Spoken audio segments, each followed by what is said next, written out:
Në emisionin Zanat, aktoria e njohur Teuta Krasniqi ka zgjedhur të flasë hapur, me maturi dhe ndjeshmëri për një nga kapitujt më të rëndësishëm të jetës së saj personale. Raporti me ish bashkëshortin këngëtarin Blero.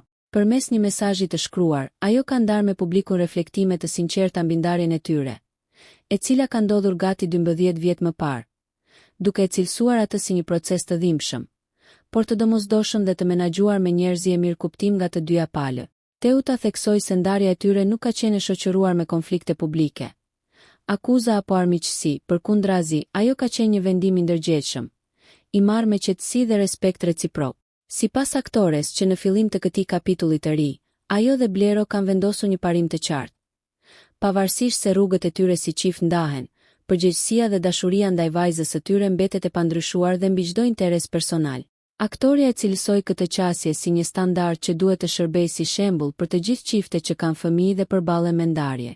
Ajo u shpreh se një divorc nuk duhet të kthehet në një betejë apo luftë emocionale, ku fëmijët bëhen viktima të tensioneve mes prindërve. Përkundrazi, sipas saj, ndarja mund dhe duhet të shndërrohet në një formë bashkëpunimi të ri, ku dy individ të pjekur zgjedhin të jenë prindër të mirë, edhe pse nuk janë më partner jetese.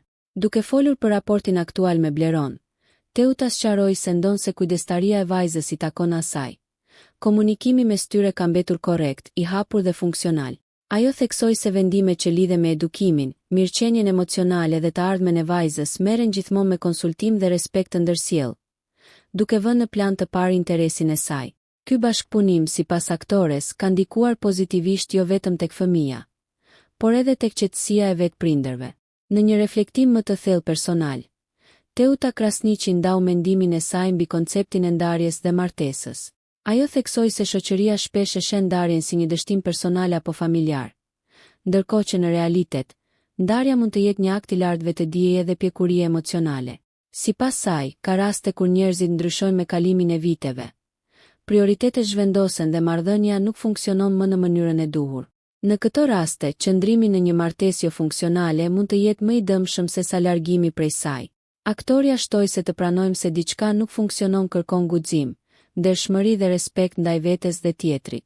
Ajo nënvizoi se fëmijët kanë nevojë për prindër të qetë emocionalisht dhe të balancuar, e jo për një bashkëtesë formale të mbushur me tension, heshtje dhe pakënaqësi. Në këtë kontekst, ndarja e shëndetshme, sipas saj, mund të krijojë një ambient më të mirë për rritjen e fëmijëve. Në fund të mesazhit të saj, Teuta Krasniqi ka zgjedhur të përcjellë një urim publik për martesën e re të Bleros me partneren e tij, Eronitën, duke treguar edhe një herë maturi dhe respekt.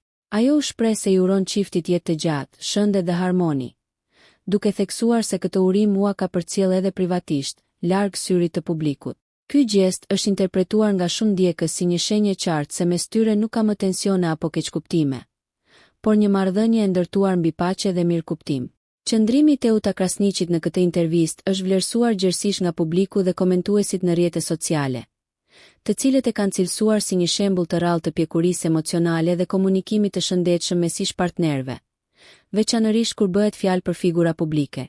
Mesazhi i saj ka rezonuar fort me shumë prindër dhe gra, duke hapur një debat më të gjerë mbi mënyrën se si duhet trajtuar ndarja, prindërimi dhe respekti reciprok në shoqërinë moderne.